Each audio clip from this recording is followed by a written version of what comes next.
샬롬 사랑합니다, 여러분. 오늘도 하나님의 은혜 안에서 만나게 되어서 감사합니다. 저는 전국을 순회하며 복음을 전하고 있는 순회 목사 김요한입니다. 올해로 목회 28년째인데요. 그동안 정말 많은 하나님의 역사를 목격했지만 오늘 여러분께 들려드릴 이야기는 제 인생에서 가장 충격적이고 은혜로운 경험이었습니다. 지난 4월에 브라질 상파울루를 방문했을 때 만난 한 장로님의 간증인데요. 이 이야기를 듣고 나면 병자를 위한 기도가 얼마나 놀라운 능력이 있는지, 그리고 우리가 지금까지 얼마나 잘못 알고 있었는지 깨닫게 되실 거예요. 여러분, 혹시 브라질이 지금 세계에서 가장 부흥하는 개신교 국가 중 하나라는 거 아세요? 매주 수십만 명씩 예수님을 영접하고 있고, 특히 치유와 기적의 역사가 끊이지 않고 일어나고 있어요. 상파울루만 해도 인구가 2천만 명인데 그 중에 40% 이상이 개신교도라고 해요. 정말 놀라운 부흥이죠. 그 중심에 있는 분이 바로 제가 만난 카를로스 올리베이라 장로님이에요. 이분의 이야기를 듣고 저 자신도 완전히 변화됐습니다. 먼저 카를로스 장로님에 대해 자세히 소개해 드릴게요. 올해 56세이시고 상파울루의 그레이스 침례교회에서 29년째 장로로 섬기고 계세요. 원래는 브라질에서 손꼽히는 대형 건설회사 올리베이라 콘스트루상을 운영하는 성공한 사업가셨어요. 브라질 경제지에서 선정하는 100대 기업인에도 몇 번 선정될 정도로 유명한 분이셨거든요. 상파울루 시내 고층 빌딩 건설부터 대형 쇼핑몰, 심지어 정부 청사까지 짓는 대기업이었어요. 회사 직원만 3,000명이 넘었다고 해요. 그런데 2024년 2월 한 사건을 계기로 인생이 180도 바뀌셨어요. 지금은 사업은 큰아들 페드로에게 물려주시고 병원 채플린으로, 그리고 치유 사역자로 전 브라질에서 가장 유명한 분이 되셨어요. 브라질 대통령도 만나셨을 정도예요. 제가 카를로스 장로님을 만나게 된 것도 참 신기한 인연이었어요. 원래는 브라질 선교사님의 초청으로 상파울루에서 일주일간 부흥회를 인도하러 갔었거든요. 그런데 첫날 저녁 집회가 끝나고 현지 목사님들이 저를 따로 불러내시더라고요. 김 목사님, 꼭 만나보셔야 할 분이 계십니다. 정말 놀라운 분이에요. 이분의 이야기를 들으시면 목사님의 사역이 완전히 달라질 겁니다 라고 하시면서 카를로스 장로님을 소개해 주셨어요. 처음에는 그냥 평범한 장로님인 줄 알았는데 이야기를 듣고 나니까 완전히 다른 차원이었어요. 4월 18일 저녁 7시 상파울루 시내의 한 고급 호텔 라운지에서 카를로스 장로님을 만났어요. 첫인상은 정말 온화하고 겸손한 분이셨어요. 키가 185cm 정도로 크시고 머리에 흰 머리가 절반 정도 있으셨지만 눈빛이 정말 맑고 따뜻했어요. 그런데 이상하게도 이분 주위에서는 뭔가 평안한 기운이 느껴졌어요. 마치 예수님의 임재가 함께하는 것 같은 느낌이었어요. 그런데 이분이 입을 열어서 이야기를 시작하는 순간부터 저는 완전히 다른 세계로 빠져들었습니다. 목사님, 제가 겪은 일을 말씀드리면 믿으시겠어요? 라고 물어보시더라고요. 저는 물론입니다. 하나님의 일이라면 무엇이든 믿습니다 라고 대답했어요. 그러자 장로님이 깊은 한숨을 쉬시면서 커피잔을 내려놓고 이야기를 시작하셨어요. 사실 저는 29년 동안 교회를 다니면서도 하나님의 진짜 능력을 몰랐어요. 그냥 형식적으로 신앙생활을 했죠. 주일에는 교회에 나가고 11조도 하고 헌금도 많이 하고 봉사도 열심히 하고 사업도 하나님 덕분에 잘 되고 가정도 평안하고 교회에서도 인정받고 있으니까 스스로 괜찮은 신앙인이라고 생각했어요. 그런데 하나님께서 저를 완전히 깨뜨리시고 새롭게 만드시는 일이 일어났습니다. 카를로스 장로님의 목소리가 조금 떨리기 시작했어요. 뭔가 굉장히 깊은 경험을 하신 것 같았어요. 2024년 2월 14일 밤 10시 30분이었어요. 제가 운영하는 건설회사에서 상파울루 최대 규모의 복합 쇼핑몰을 짓고 있었는데 공사 막바지에 문제가 생겼어요. 건물 구조에 심각한 결함이 발견된 거예요. 만약 그대로 두면 완공 후 붕괴 위험이 있었거든요. 그래서 급하게 밤 늦게 현장에 나가서 직접 점검하고 있었어요. 그런데 갑자기 가슴에 칼로 찌르는 것 같은 고통이 밀려왔어요. 처음에는 그냥 과로로 인한 피로인 줄 알았어요. 워낙 스트레스를 많이 받고 있었거든요. 그 쇼핑몰 공사가 1조 원 규모였는데 만약 실패하면 회사가 망할 수도 있는 상황이었어요. 그래서 며칠째 제대로 잠도 못 자고 있었거든요. 장로님이 가슴을 만지시면서 그때를 회상하고 계셨어요. 그런데 시간이 지날수록 통증이 더 심해졌어요. 숨을 쉬는 것도 힘들어지고 식은땀이 흘러내렸어요. 현장에 있던 공사 감독이 제 얼굴이 새파래진 걸 보고 깜짝 놀라더라고요. 사장님, 병원에 가셔야 할 것 같습니다라고 하면서요. 그래서 현장에 있던 직원들이 급하게 저를 브라질 최고의 병원인 시리우 이바네스 병원 응급실로 데려갔어요. 응급실에 도착해서 심전도를 찍어보니까 의사 얼굴이 하얘지더라고요. 광범위 심근경색입니다. 매우 위험한 상태예요. 즉시 수술을 해야 합니다라고 하면서 바로 중환자실로 옮겨졌어요. 그때 시계를 보니까 밤 11시 45분이었어요. 정말 아찔했어요. 저는 숨을 죽이고 장로님의 이야기를 들었습니다. 가족들에게 연락이 갔어요. 제 아내 마리아와 두 아들 페드로, 루카스, 그리고 딸 이사벨라가 급하게 병원으로 달려왔어요. 모두 울면서 기도하고 있었어요. 그런데 의사가 가족들을 따로 불러서 충격적인 이야기를 했다고 나중에 들었어요. 환자의 상태가 매우 심각합니다. 심장의 주요 혈관 LAD, RCA, LCX 세 개가 모두 90% 이상 막혔습니다. 그리고 심근의 65% 이상이 이미 손상된 상태입니다. 솔직히 말씀드리면 살아날 확률이 3% 정도밖에 안 됩니다. 기적이 일어나지 않는 한 어려울 것 같습니다라고 했다는 거예요. 카를로스 장로님의 눈에 눈물이 고이기 시작했습니다. 그때 저는 수술실로 들어가면서 마지막 기도를 했어요. 하나님, 제가 이렇게 갑작스럽게 가야 하나요? 아직 하고 싶은 일이 너무 많은데 회사 직원들은 어떻게 하고 교회 일은 어떻게 하고 그런데 주님의 뜻이라면 순종하겠습니다. 이런 기도를 하면서 마취에 들어갔죠. 나중에 의료진이 말하기로는 수술 중에 심장이 무려 15분 동안 완전히 멈췄다고 해요. 의사들이 모든 방법을 다 써봤지만 심장이 뛰지 않았다는 거예요. 이미 죽은 상태였던 거죠. 저는 그럼 어떻게 살아나셨어요? 라고 물어봤습니다. 장로님이 환한 미소를 지으시면서 바로 그때부터가 진짜 이야기의 시작이에요 라고 하셨습니다. 제가 갑자기 놀라운 공간에 있게 됐어요. 마치 황금으로 만든 궁전 같은 곳이었는데 주변이 온통 눈부신 빛으로 가득했어요. 그런데 이상하게 전혀 눈이 부시지 않고 너무너무 아름다웠어요. 공기도 향기로웠고 어디서인가 천사들의 찬양 소리도 들렸어요. 그리고 무엇보다 마음이 이렇게 평안할 수가 없었어요. 세상의 모든 걱정과 근심이 다 사라진 기분이었어요. 장로님의 표정이 정말 행복해 보였어요. 그 경험을 떠올리시는 것만으로도 얼굴이 환하게 밝아지셨어요. 그런데 갑자기 누군가가 제 이름을 부르는 소리가 들렸어요. 카를로스야, 카를로스야. 목소리가 너무 부드럽고 따뜻해서 마음이 녹는 것 같았어요. 마치 어머니가 어린아이를 부르는 것 같은 무한한 사랑이 느껴졌어요. 돌아보니까 빛으로 둘러싸인 한 분이 서 계시는데 얼굴은 너무 밝아서 자세히 볼 수는 없었지만 그분이 예수님이라는 걸 마음 깊은 곳에서 확신할 수 있었어요. 온몸에 전율이 일면서 자연스럽게 무릎을 꿇게 되더라고요.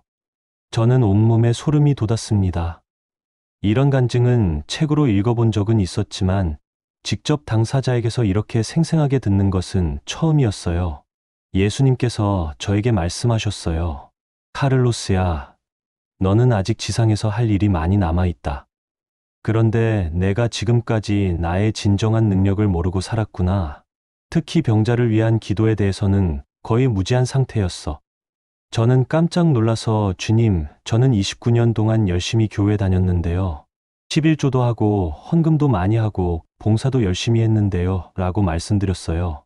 카를로스 장로님이 잠깐 말을 멈추시고 물을 한 모금 마셨습니다.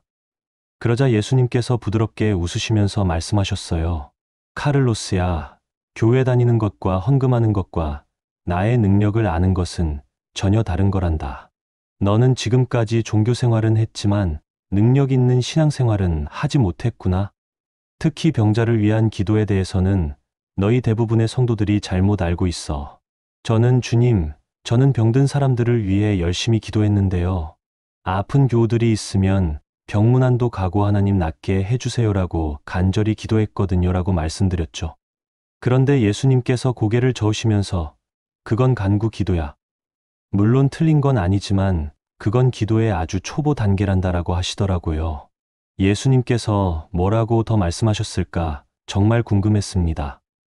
예수님께서 말씀하셨어요. 카를로스야, 내가 너희에게 준 권세와 능력을 전혀 사용하지 않았구나. 내가 누가복음 10장 19절에서 뭐라고 했는지 기억하니?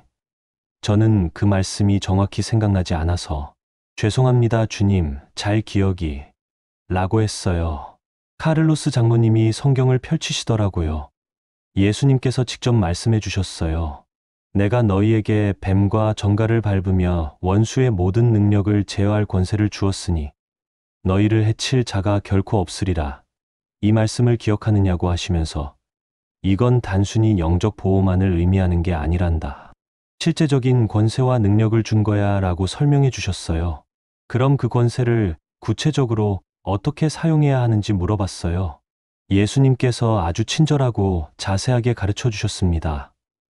카를로스야, 먼저 이걸 알아야 해. 질병의 근본 원인이 뭔지 말이야.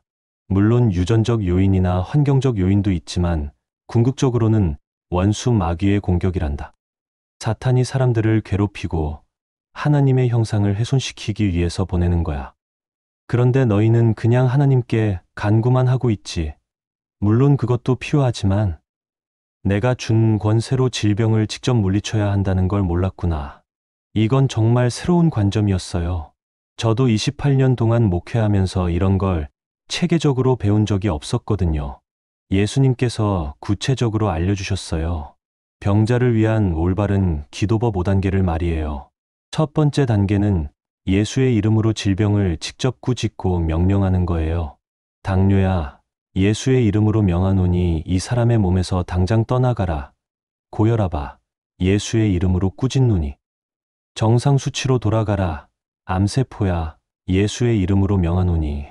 모두 죽어버려라. 이렇게 질병에게 직접 명령하는 거죠. 제가 그럼 하나님께 기도하는 게 아니라 질병에게 직접 말하는 건가요? 라고 물어봤더니 장로님이 고개를 끄덕이셨어요. 맞아요. 예수님께서 말씀하시기를 내가 귀신 들린 사람에게도 귀신아 나가라고 직접 명령했잖니. 풍랑에게도 잠잠하라고 직접 명령했고 질병도 마찬가지야. 하나님께 간구하는 것도 중요하지만 더 중요한 건 내가 준 권세로 질병 자체를 직접 명령하는 거란다라고 하셨어요. 두 번째 단계는 하나님의 말씀을 선포하는 거였어요. 특히 이사야 53장 5절, 그가 찔림은 우리의 허물 때문이요. 그가 상함은 우리의 죄악 때문이라.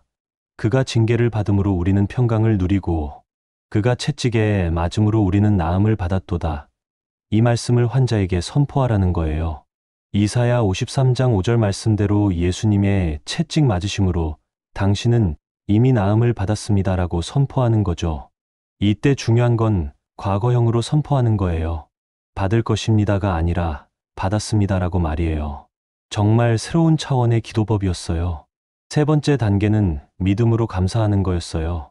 아직 눈으로 보이지 않고 증상이 남아 있어도 주님, 이미 치유해 주셔서 감사합니다. 하나님의 말씀대로 이루어졌음을 믿고 감사합니다라고 믿음으로 감사하는 거예요. 이게 정말 중요하다고 강조하셨어요. 의심하지 말고 확신을 가지고 감사하라는 거죠. 카를로스 장로님이 계속 설명해 주셨어요. 네 번째 단계는 지속적으로 기도하는 거였어요. 한번 기도하고 끝내는 게 아니라 완전한 치유가 나타날 때까지 계속 기도하는 거죠. 예수님도 마가복음 8장에서 맹인을 2번 만져서 치유하셨잖아요. 때로는 즉시 나타나기도 하지만 때로는 점진적으로 나타날 수도 있다고 하셨어요. 중요한 건 포기하지 않는 거라고 하셨죠. 그런데 가장 중요한 5번째 단계가 있었다고 하셨어요. 예수님께서 가장 강조하신 게 있어요. 5번째인데 성령님의 기름 부음을 받아야 한다는 거예요. 그냥 기계적으로 말만 하는 게 아니라 반드시 성령님의 능력이 임해야 하는 거죠. 야고보서 5장 14절에서 너희 중에 병든 자가 있느냐? 그는 교회의 장로들을 청할 것이요. 그들은 주의 이름으로 기름을 바르며 위하여 기도할지니라고 했는데, 여기서 기름을 바른다는 건 성령님의 기름 부음을 상징한다고 하셨어요. 저는 그럼 어떻게 하면 성령님의 기름 부음을 받을 수 있나요? 라고 물어봤습니다. 예수님께서 구체적으로 알려주셨어요. 첫째, 금식하고 기도하면서 나를 간절히 사모하는 거야. 단순히 배고픔을 참는 게 아니라 육신의 욕구를 낮추고 영적 갈급함을 높이는 거란다. 둘째, 병자를 진심으로 사랑하는 마음을 가져야 해. 형식적으로 하거나 의무감으로 하는 게 아니라 정말로 그 사람이 낫기를 간절히 원하는 마음 말이야. 셋째, 완전히 겸손해야 해. 자신이 치유하는 게 아니라 내가 치유한다는 걸 알아야 해. 내가 단지 도구일 뿐이라는 걸 인정해야 한다. 카를로스 장로님이 잠깐 말을 멈추시고 눈을 감으셨어요. 그때의 감동을 다시 느끼고 계시는 것 같았어요. 그때 예수님께서 제 가슴에 손을 올리셨어요. 그 순간 뜨거운 불이 온몸을 휩쓰는 것 같았어요. 마치 번개가 온몸을 관통하는 것 같은 느낌이었는데 전혀 아프지 않고 너무 좋았어요. 그리고 마음속 깊은 곳에서 뭔가 새로운 능력이 샘솟는 걸 느꼈어요. 이전에는 한 번도 경험해보지 못한 하나님의 능력이었어요. 정말 놀라운 경험이었습니다. 그리고 예수님께서 마지막으로 아주 중요한 말씀을 하셨어요. 카를로스야, 이제 내가 배운 걸 사람들에게 가르쳐 주어라. 많은 사람들이 병으로 고생하고 있는데 올바른 기도법을 모르고 있단다. 내가 이걸 전파하면 놀라운 치유의 역사가 일어날 거야. 하지만 절대 잊지 마라. 가장 중요한 건 몸의 치유가 아니라 영혼의 구원이야. 치유는 그들을 내게로 이끄는 수단일 뿐이란다. 병이 나은 사람에게 반드시 복음을 전하고 나를 영접하도록 도와주어라. 바로 그 순간 카를로스 장로님이 깨어나셨다고 해요. 갑자기 중환자실에서 눈을 떴어요. 심전도 모니터에서 규칙적인 시호음이 나면서 간호사들이 깜짝 놀라서 달려왔어요. 의사 선생님을 빨리 불러주세요. 라고 하면서요. 담당 의사가 급하게 와서 여러 가지 검사를 해보더니 믿을 수 없다는 표정을 짓더라고요. EKG가 완전히 정상이에요.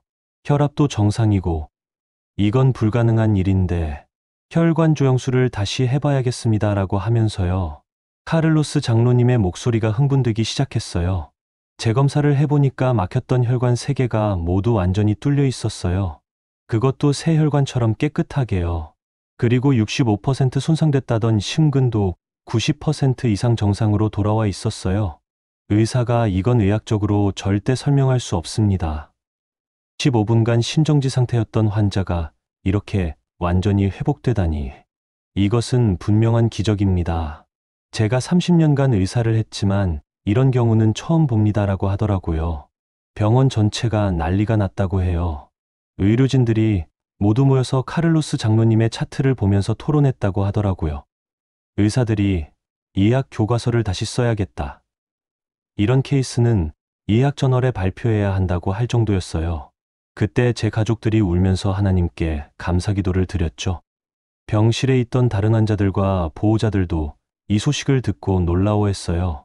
몇 분은 그 자리에서 이런 기적이 정말 있구나 하면서 예수님에 대해 질문하기 시작했고, 실제로 세 가족이 그날 예수님을 영접했어요. 정말 놀라운 기적이었습니다. 하지만 진짜 이야기는 그 다음부터였어요.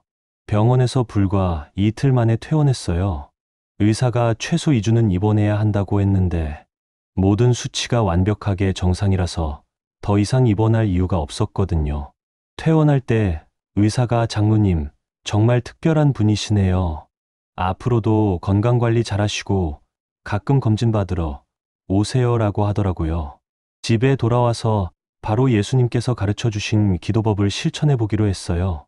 그런데 솔직히 말하면 처음엔 확신이 서지 않았어요. 정말 내가 이런 기도를 해도 될까? 혹시 교만한 게 아닐까? 이런 생각도 들었거든요.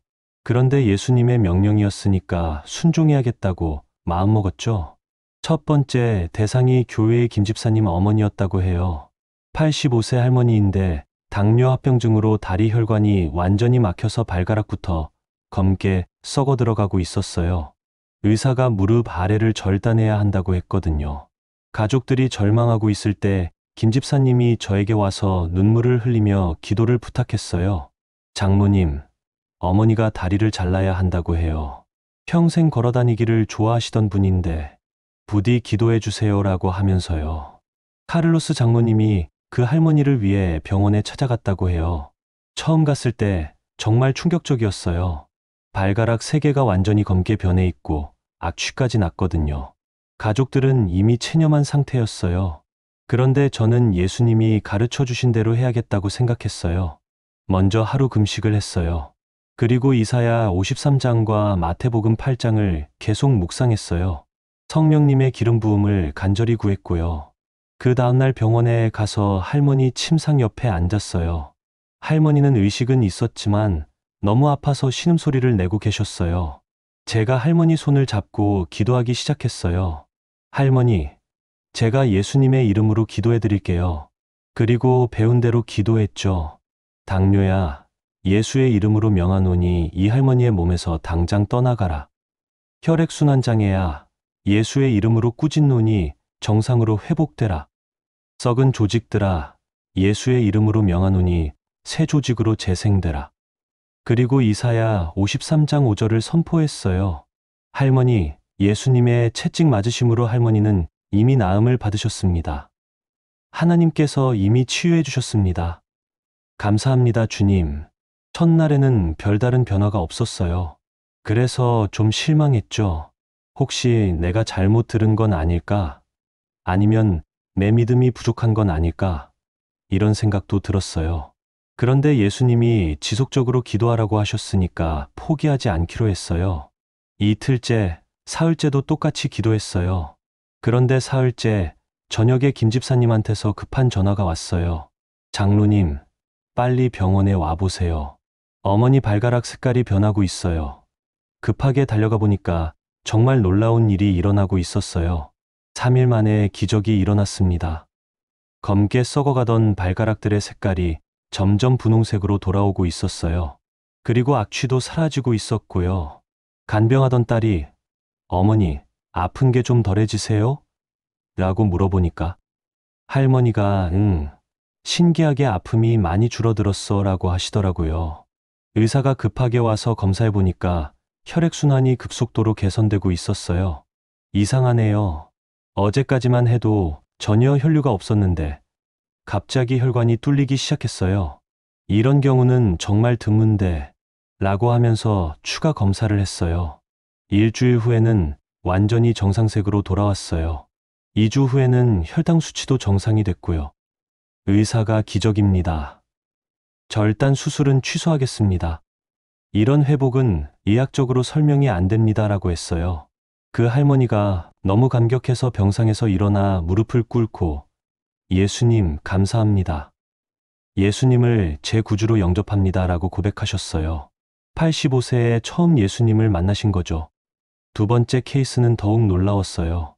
교회 청년부에서 대학교 3학년인 22살 마르코스라는 친구가 급성 백혈병 진단을 받았어요. 의사가 매우 공격적인 백혈병이고 항암 치료를 해도 생존율이 20% 정도밖에 안 된다고 했거든요. 부모님이 완전히 절망한 상태였어요.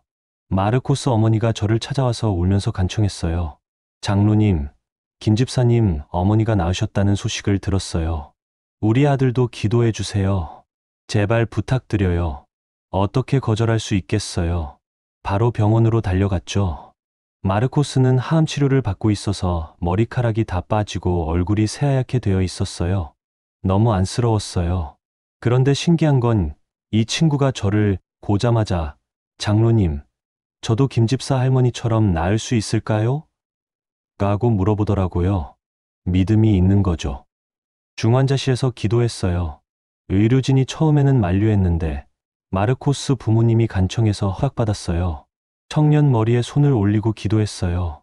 백혈병아, 예수의 이름으로 명하노니 마르코스의 몸에서 당장 떠나가라. 암세포들아, 예수의 이름으로 명하노니 모두 죽어버려라.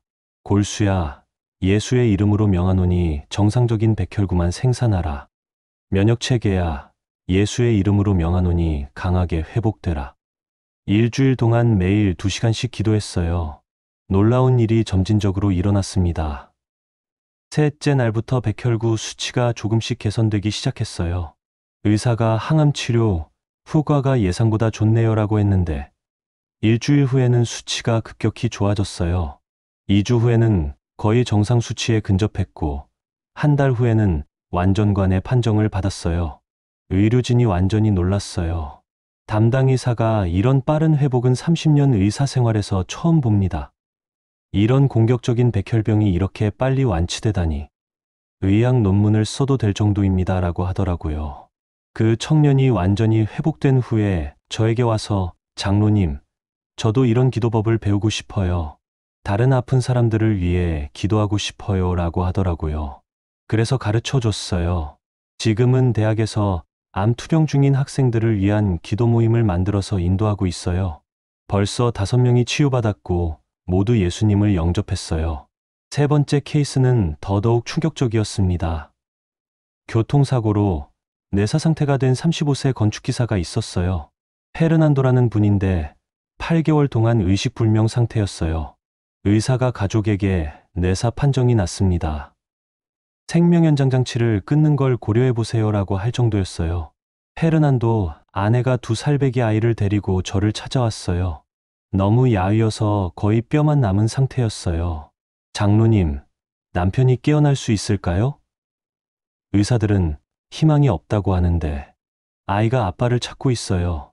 정말 마음이 아팠어요. 중환자실에서 일주일 동안 매일 기도했어요. 혼수 상태야, 예수의 이름으로 명하노니 페르난도를 떠나가라. 내 손상아, 예수의 이름으로 꾸짖노니 완전히 회복되라. 내 세포들아, 예수의 이름으로 명하노니 다시 활성화되라. 의식아, 예수의 이름으로 명하노니 돌아와라.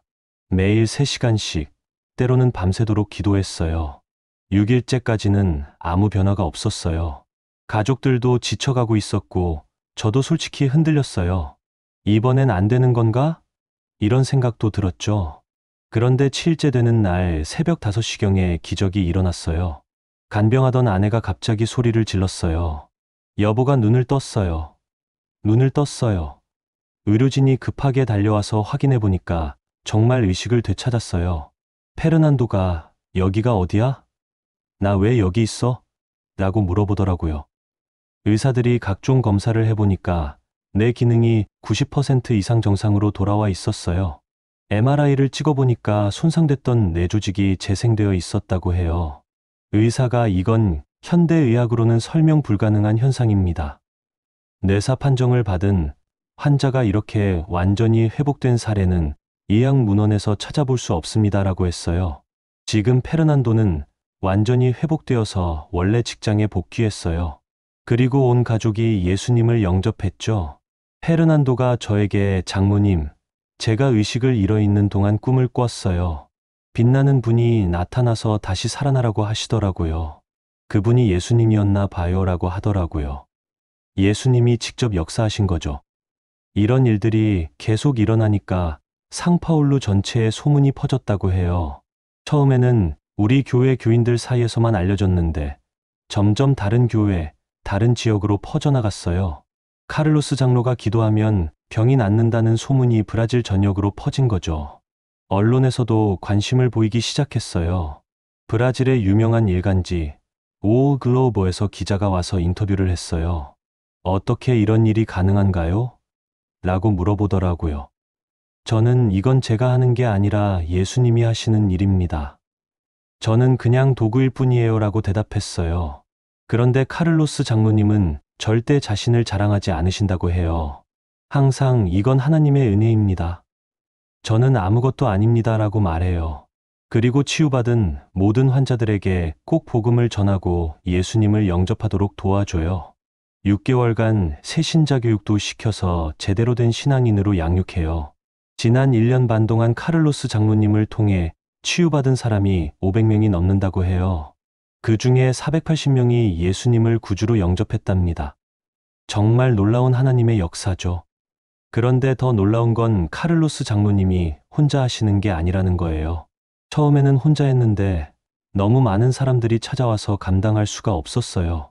그래서 우리 교회 장로들과 집사들에게 이 기도법을 가르쳐 주기 시작했어요.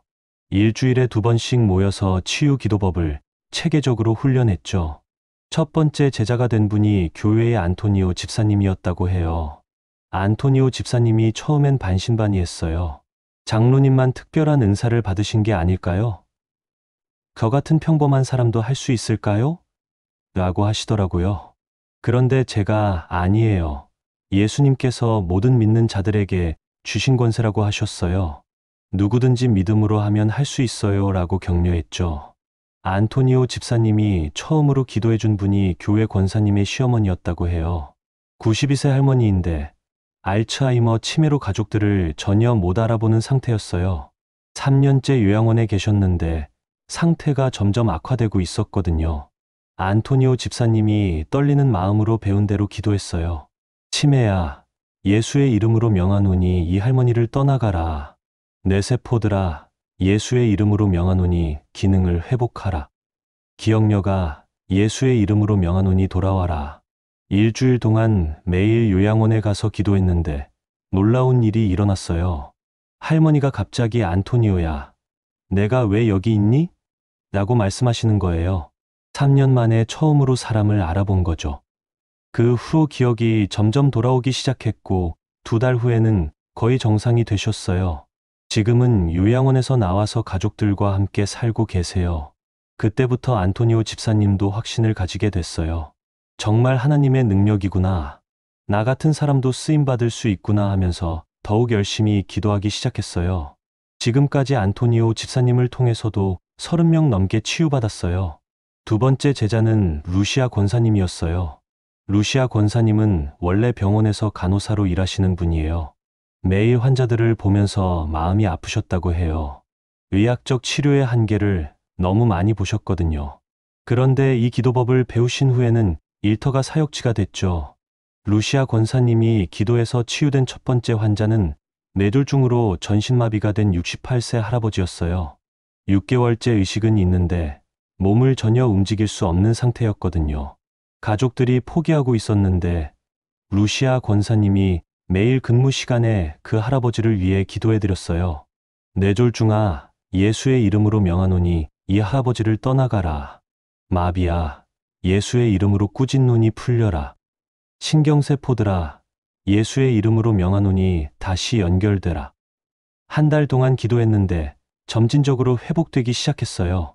먼저 손가락이 움직이기 시작했고 그 다음에 팔, 다리 순으로 감각이 돌아왔어요. 3개월 후에는 걸을 수 있게 됐고 6개월 후에는 완전히 정상이 됐어요. 의사가 이런 회복은 의학적으로 기대하기 어려운 일입니다. 정말 기적이네요 라고 했죠. 그 할아버지도 예수님을 영접하셨고 지금은 교회에 열심히 나오고 계세요. 루시아 권사님을 통해서 지금까지 병원에서 50명 넘게 치유받았어요. 그 병원 의료진들 사이에서도 루시아 간호사가 기도해주는 환자들은 회복이 빠르다고 소문이 났어요. 이런 식으로 한 명씩 가르쳐 주다 보니까 그레이스 침례교회 전체가 치유 사역교회가 됐다고 해요. 지금은 우리 교회 장로 15명, 집사 80명, 권사 60명이 모두 이 기도법을 할 줄 알아요. 교회에 24시간 치유 기도팀이 있어서 응급 상황이 생기면 언제든지 출동해요. 마치 영적 119 같은 거죠. 그러다 보니까 자연스럽게 교회 부흥이 일어났다고 해요. 원래 우리 교회는 교인이 400명 정도였는데 치유의 소문이 퍼지면서 사람들이 계속 찾아오기 시작했어요. 처음에는 아픈 사람들만 왔는데 치유를 받고 나니까 그 가족들, 친구들, 직장 동료들까지 교회에 나오기 시작했죠. 지금은 교인이 3,200명이 넘는다고 해요. 주일마다 사부 예배를 드리는데도 자리가 모자라요. 새 교회당을 2번이나 증축했는데도 부족해서 3번째 증축을 계획하고 있어요.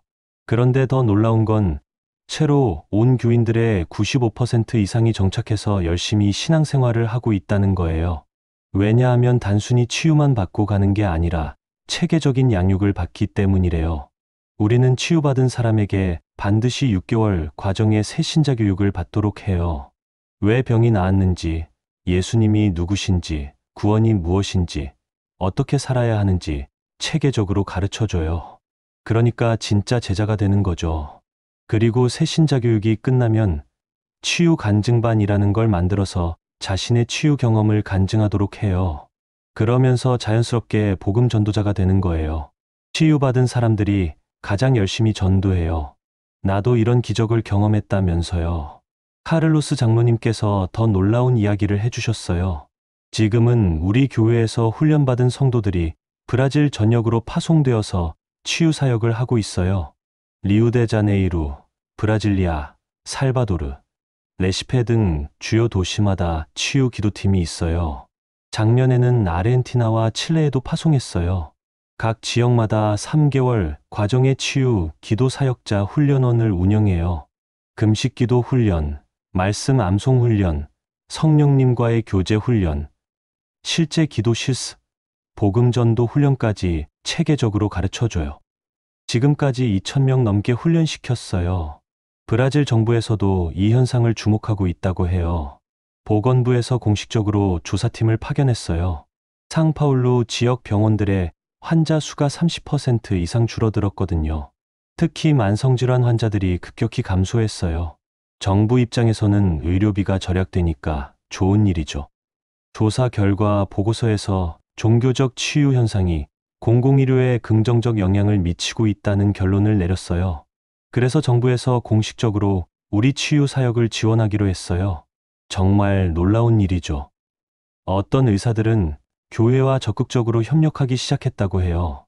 상파울루 의대 교수이면서 크리스천인 호베르토 박사가 이학적 치료와 기도 치유를 병행하면 치료 효과가 2에 3배 높아진다는 논문을 발표했어요.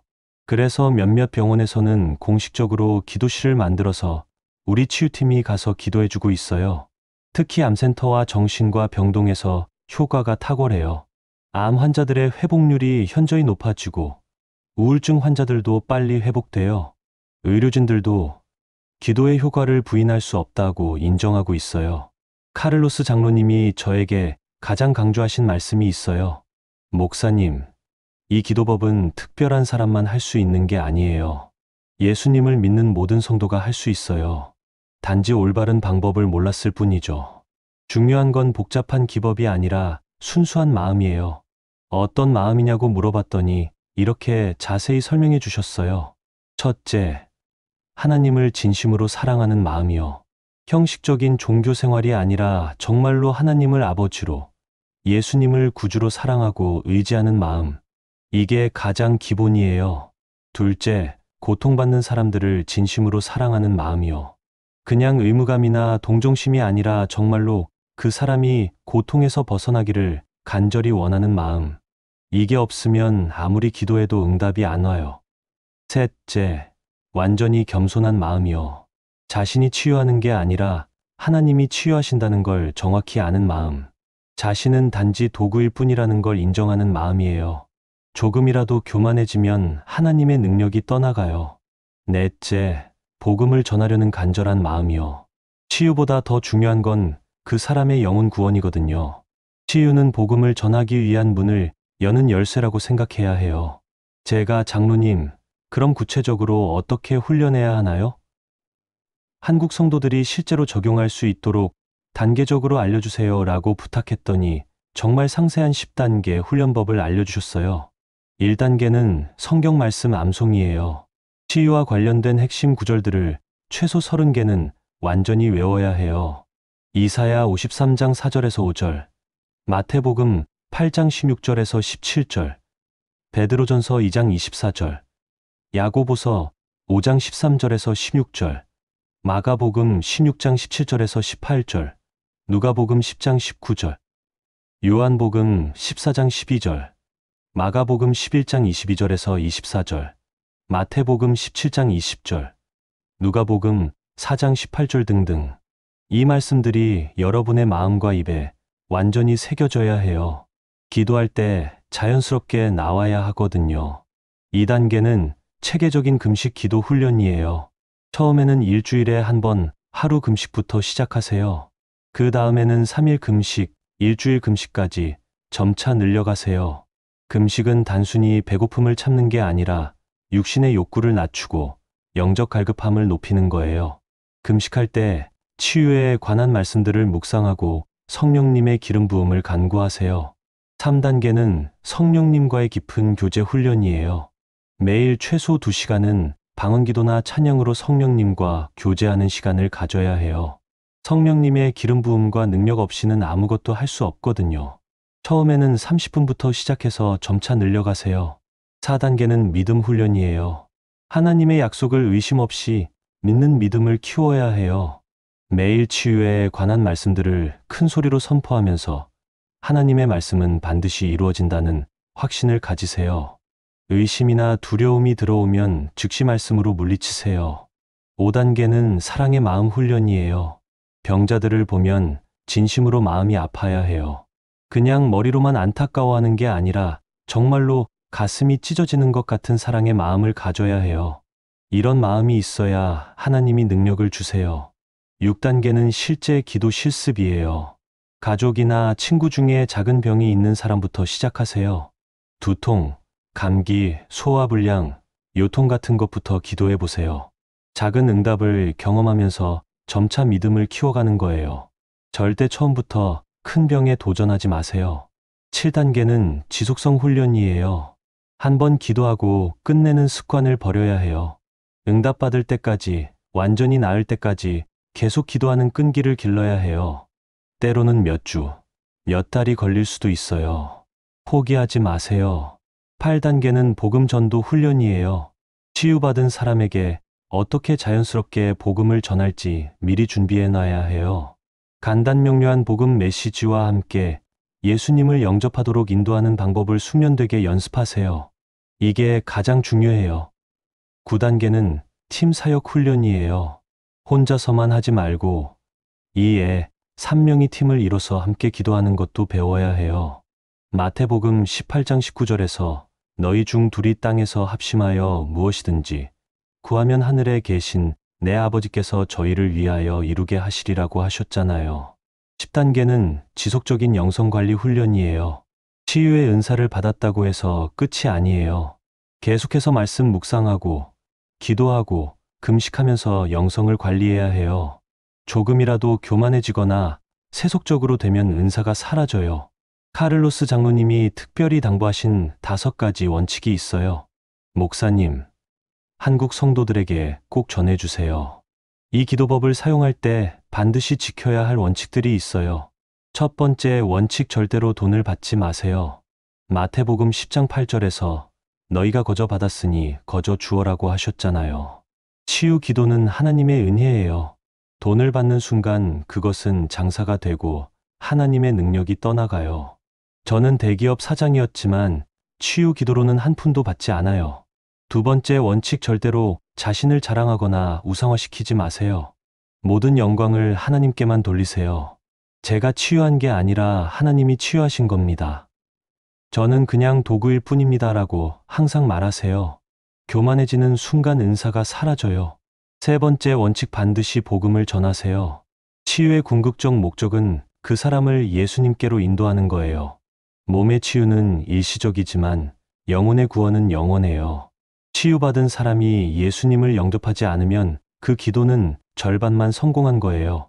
네 번째 원칙, 의학적 치료와 대립하지 마세요. 기도와 의학은 서로 보완하는 관계예요. 하나님은 의사의 손을 통해서도 치유하시고 직접적인 기도를 통해서도 치유하세요. 의사는 필요 없다는 식으로 말하면 안 돼요. 다섯 번째 원칙, 실패를 두려워하지 마세요. 모든 기도가 다 응답되는 건 아니에요. 때로는 하나님의 뜻이 다를 수도 있고, 때로는 우리의 준비가 부족할 수도 있어요. 실패해도 좌절하지 말고 계속 배우고 성장하세요. 제가 장로님, 혹시 기도가 응답되지 않을 때는 어떻게 해야 하나요? 라고 물어봤더니 깊이 있는 답변을 해주셨어요. 목사님, 이건 정말 중요한 질문이에요. 저도 처음에는 모든 기도가 다 응답될 줄 알았거든요. 그런데 실제로 해보니까 그렇지 않더라고요. 10명 기도하면 7애, 8명은 치유되는데 2애, 3명은 안 되는 경우가 있어요. 그럴 때 제가 하는 건 이거예요. 첫째, 내가 뭔가 놓친 게 있는지 점검해봐요. 금식 기도가 충분했는지, 성령님의 기름 부음을 제대로 받았는지, 겸손한 마음으로 했는지, 믿음이 흔들리지 않았는지 돌아봐요. 둘째, 그 사람의 영적 상태를 점검해봐요. 혹시 용서하지 못하는 마음이나 숨은 죄가 있는지, 하나님을 원망하는 마음은 없는지 대화해봐요. 때로는 이런 것들이 치유를 방해하거든요. 셋째, 하나님의 더 큰 계획이 있을 수도 있다는 걸 인정해요. 사도 바울도 가시를 위해 3번 기도했지만 낫지 않았잖아요. 하나님께는 우리가 모르는 더 큰 뜻이 있을 수 있어요. 넷째, 그래도 계속 기도해요. 포기하지 않고 더 간절히, 더 오랫동안 기도해요.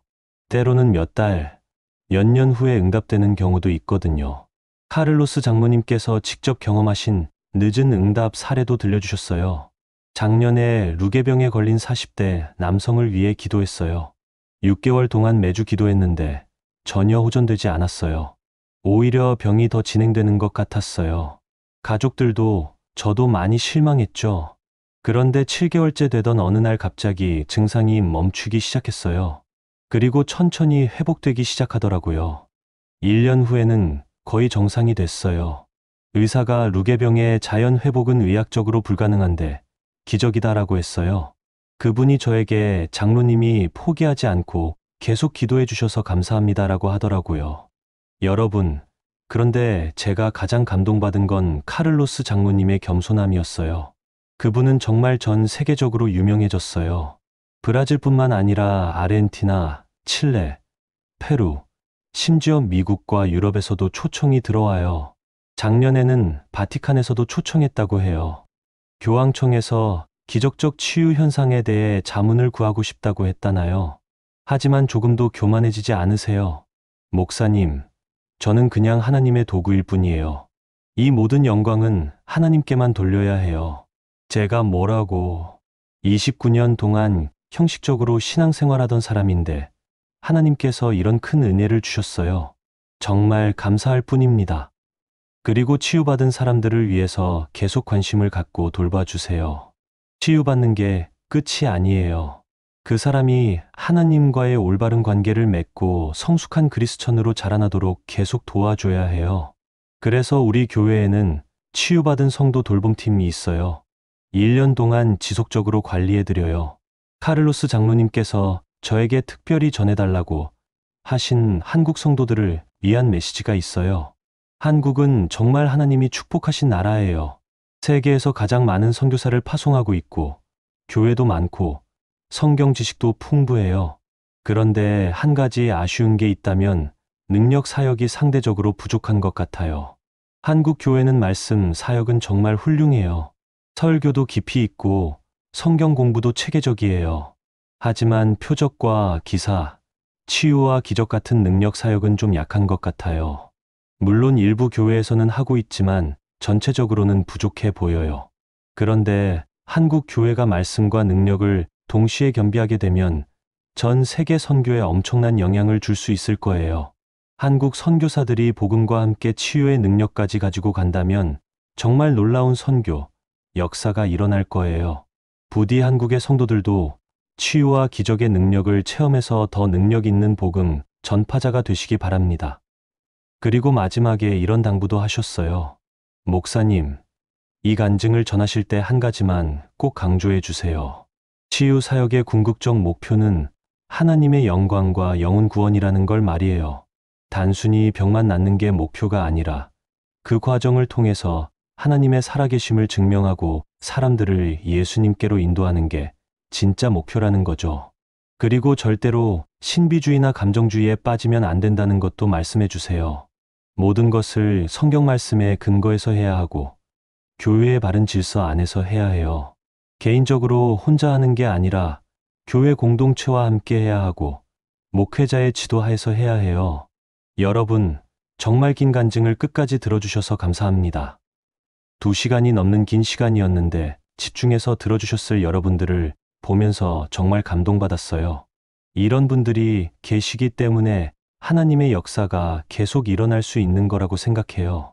오늘 들으신 카를로스 장로님의 간증이 그냥 흘려듣는 이야기로 끝나지 않기를 바랍니다. 실제로 여러분의 삶에 적용되기를 바라고 여러분을 통해서도 놀라운 하나님의 치유 역사가 일어나기를 간절히 기도합니다.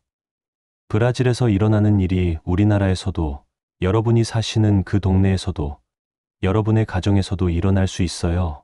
하나님은 어제나 오늘이나 영원토록 동일하세요. 2000년 전에 하신 일을 지금도 하고 계세요. 우리가 믿음으로 나아가기만 하면 돼요. 여러분, 혹시 지금 몸이 아프거나 마음이 아픈 분이 계신가요? 포기하지 마세요. 하나님은 여러분을 사랑하세요. 예수님이 십자가에서 채찍 맞으시고 못 박히신 것은 바로 여러분의 치유를 위해서예요. 이사야 53장 5절 말씀을 붙들고 기도하세요. 그가 채찍에 맞음으로 우리는 나음을 받았도다. 이 말씀은 과거형이에요. 이미 이루어진 일이에요. 여러분은 이미 나음을 받으신 거예요. 그 사실을 믿고 선포하세요. 그리고 주변에 아픈 사람들이 있으면 오늘 배운 방법으로 기도해 주세요. 처음에는 작은 것부터 시작하세요. 두통, 감기, 소화불량 같은 것부터요. 여러분의 기도를 통해서 하나님의 치유하시는 능력이 나타날 거예요. 그리고 그 치유를 통해서 복음이 전파될 거예요. 이보다 더 기쁘고 보람 있는 일이 어디 있겠어요? 여러분 모두 카를로스 장로님처럼 하나님의 능력 있는 일꾼들이 되시기를 축복합니다. 겸손하면서도 담대하게 사랑하는 마음으로 하나님의 일을 감당하는 귀한 성도들이 되시기를 기도합니다. 오늘 이 간증을 듣고 은혜 받으셨다면 꼭 실천해 보세요. 그리고 결과가 어떻게 되든 댓글로 간증해 주세요. 성공 사례도 좋고 아직 응답받지 못한 사례도 좋아요. 서로 격려하고 기도해 주면서 함께 성장해 나가요. 하나님의 나라는 혼자 가는 게 아니라 함께 가는 거거든요. 여러분의 구독과 좋아요, 그리고 댓글, 참여가 더 많은 사람들에게 하나님의 능력을 알리는 일에 큰 도움이 됩니다. 복음 전파에 함께 동참해 주세요. 다음에는 아프리카에서 일어나는 또 다른 놀라운 하나님의 역사를 가지고 찾아뵐게요. 그때까지 건강하시고 하나님의 능력 충만히 받으시기를 축복합니다. 여러분의 가정에도, 교회에도, 직장에도 하나님의 치유하시는 능력이 임하시기를 간절히 기도합니다. 예수님의 이름으로 축복하며 기도합니다. 아멘. 샬롬. 사랑합니다. 이 모든 간증은 실제 경험을 바탕으로 하되 교육 및 신앙 격려 목적으로 재구성된 픽션입니다.